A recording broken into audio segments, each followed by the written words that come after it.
मैं 35 साल तक भिक्षा मांग करके खाया हूँ। पोहे वगैरह बनाना मुझे बहुत अच्छा आता है। अच्छा। सबको मैं खिलाता था। आप हैरान हो गए, मेरे जेब में कभी पैसा नहीं होता है। मैं कभी बहुत परेशान हो जाता हूँ। कुछ भी मत छुपाओ, एक व्यक्ति जीवन में होना चाहिए। अभी भी है क्या आपकी?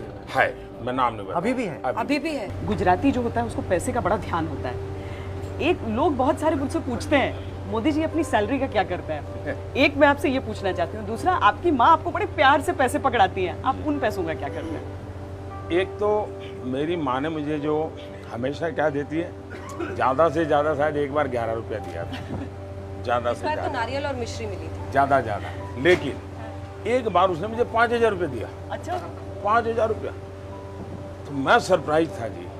और उस समय अहमदाबाद में चीन के राष्ट्रपति आए थे, तो सुबह मैं जन्मदिन था तो माँ को मिलने गया, तो उसने मुझे 5,000 रुपये दिए। मैंने कहा माँ क्या बात है? तो बोले ये कश्मीर, उस समय कश्मीर में बाढ़ आई थी। अच्छा। तो माँ ने कहा कि उनको दे देना। तो मैं इन पैसों को कहीं ध्यान तो नहीं रहता, लेकिन दे देता हूँ, फिर बता देता हूँ कुछ कर लेना। आप हैरान हो गए, मेरे जेब में कभी पैसा नहीं होता है। मैं कभी बहुत परेशान हो जाता हूँ। तो हर एक बार मैं कहीं गया तो कोई कार्यकर्ता रिसीव करने आएगा, मेरे पास पैसे नहीं थे। जो रिसीव करने वाला आना था वो बेचारा पहुंचा नहीं।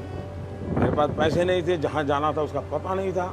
ऑटो रिक्शा को पैसे दूं, क्या करूं? मैं खड़ा रहा बड़ी देर तक। जब वो आया तो बाद में उसको लगा कि तो मैं चला गया हूं, तो मैं प्लेटफॉर्म पर बैठा रहा। 2-3 घंटे के बाद मेल बैठा, तब जाकर मैं पहुंचा। पैसे वैसे रखता नहीं मैं। आपका बेस्ट फ्रेंड फॉर लाइफ कौन? BFF? जब मैं संघ का काम करता था तब एक लक्ष्मण राव जी नामदार करके थे, वकील साहब हम कहते थे, जिनके जीवन पर मैंने किताब लिखी है। तो मेरा मन करता था कभी कि मैं उनको कहूँगा कि ऐसा हुआ।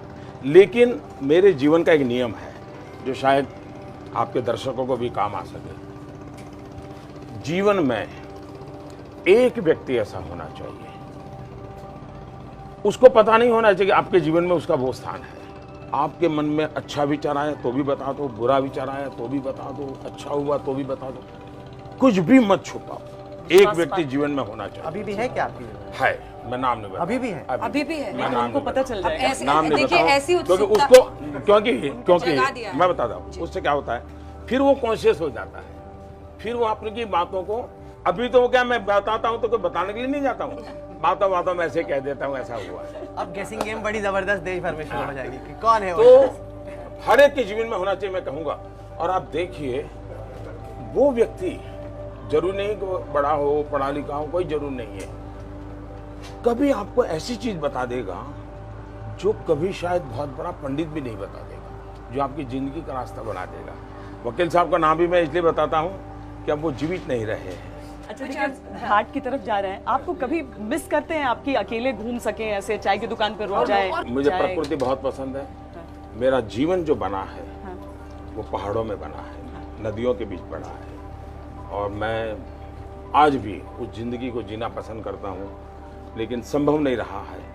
और मेरे पास त्याग करने के लिए कुछ है ही नहीं, तो यही है मेरी अपनी इच्छाएं, उसी को मैं त्याग कर दिया। घर पर भी खुद से चाय बना पाते हैं अपने? अभी भी मैं खाना पका सकता हूँ जी। अच्छा। अभी हाँ। आपकी फेवरेट डिश क्या है? बढ़िया क्या बनाते हैं? बढ़िया जैसे ऐसा है। देखिए मैं जिंदगी ऐसे, मैं भैया लोग सुन करके हैरान हो जाएंगे जी, क्योंकि कभी इस प्रकार की बातें आई नहीं है।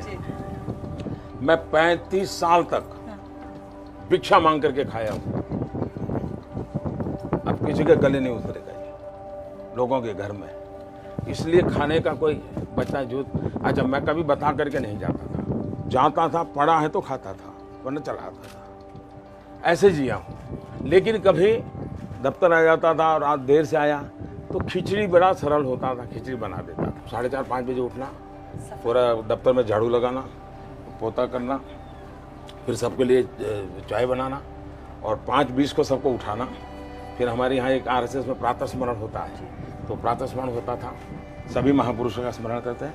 फिर सबको चाय परोसता था, उसके बाद शाखा चला जाता था, फिर आकर के सबके लिए नाश्ता बनाता था। तो पोहे वगैरह बनाना मुझे बहुत अच्छा आता है। अच्छा। सबको मैं खिलाता था। और फिर कोई 10 बजे स्नान करता था, फिर मैं डाक पढ़ता था, अखबार पढ़ता था, और फिर किसी के घर खाना खाने के लिए चला जाता था। तो ये मेरी ज़िंदगी रही थी। ये ऐसी ज़िंदगी मैंने कोई 2-2.5 साल बिताई थी।